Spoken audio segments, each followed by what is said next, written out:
Time is all you got, and it's ticking away. And the more you let other people, external influences affect how you spend it and where you spend it and who you spend it with, is the quicker that you get to the end of your life and ultimately regret not taking control of it.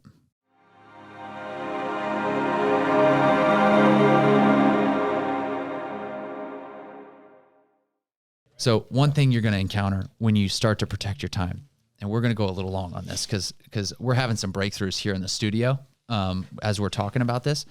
So one thing that you're going to encounter when you start to protect your time like this is you're going to have people call you arrogant. You're going to have people call you an asshole. You're going to have people tell you that you've changed because now you're not spending time doing the things that people are used to you doing. Yeah. And I dealt with this when I kind of shifted in my personal life, right? And I had to make some decisions to ultimately like eliminate some friendships that no longer served me, right? And I had some people very close to me say that, dude, you kind of become an asshole, like, because I kept saying no to everybody. And you have to be willing to push through that because that shit is coming. Yeah. And if you don't, number one, you have to know that it's coming. Number two, you have to have, we talk about being centered enough to know what you're going after, because if you're not centered enough to know what you're going after, you're going to be susceptible to those comments.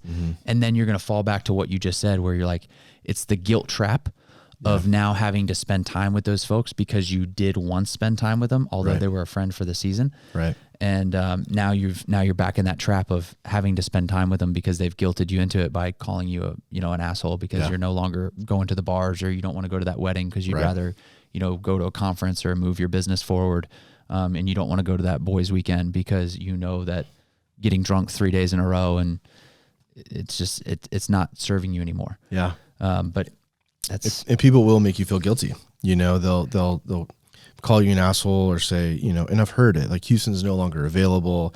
It takes them 2 days to get back to me, or whatever the case may be. But you have to understand that once you know your ultimate goal, and once you know what your calling is, and I know mine, and I'm taking the steps every day, every week to get to that goal.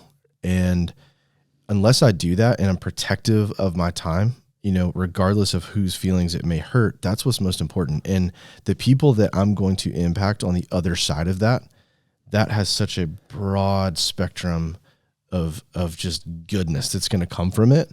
And I might hurt someone's feeling along the way, and that's okay. But you have to just let other people understand, or come to the understanding that, this was a chapter. We were in business together for a chapter, and that chapter is closed. We were friends for a while when we did the bar scene, and we went out and we talked about things that were not important. And within the friendship space, like, the people that I go and hang out with now, they're people like you. It's people like Adam Faragali. It's Newsom. And I'll even include Calvin in this now. Like, I've loved getting to know Calvin better and having conversations about trading and his travel and going to BVI and all of that stuff. I'm only interested in giving my time to people that are interested in growth and things that are progressive and talking about ideas. And some of the people from my past only talked about people, right? And like, you have to understand there is a time when you literally graduate from that, and you're going to leave some people behind. Yeah. But to leave a few people behind and maybe hurt a few feelings along the way, but knowing that the impact you're going to create for God knows how many people because of where you are now is just far greater. Yeah.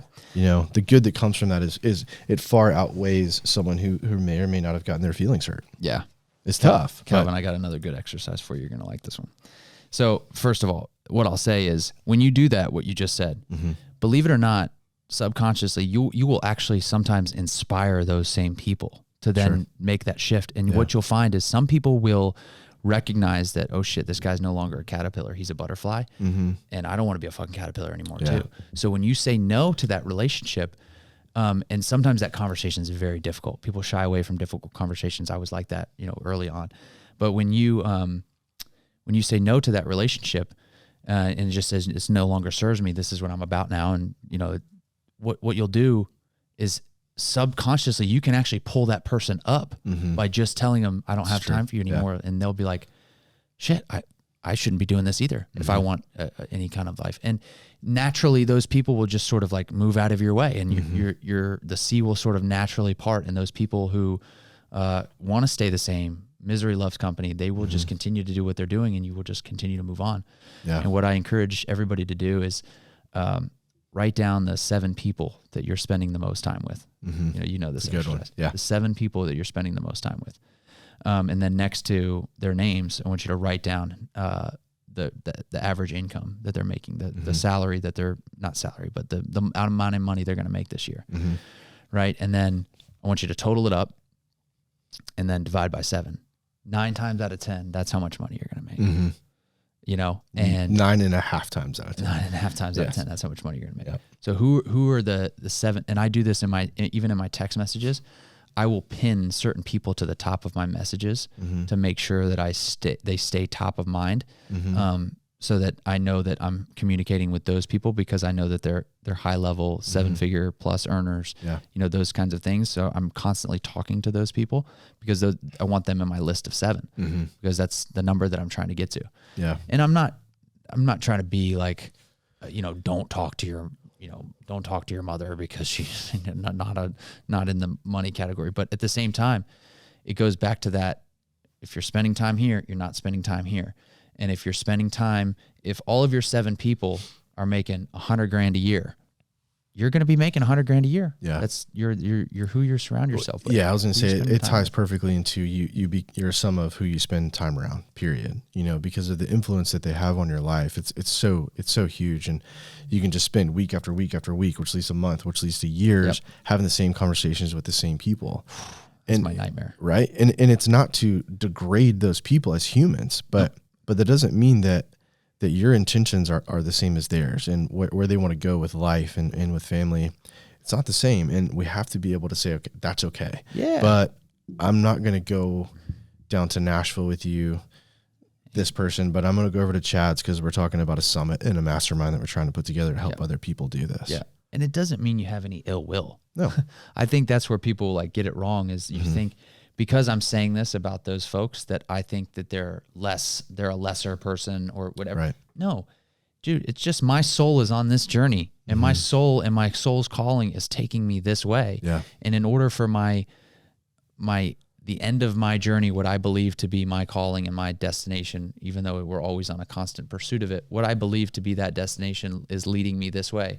And somebody else's that may have been a friend at one point during that journey is taking them that way. That means that it doesn't mean that I harbor any ill will for their journey. They're just on a different journey, and that's okay.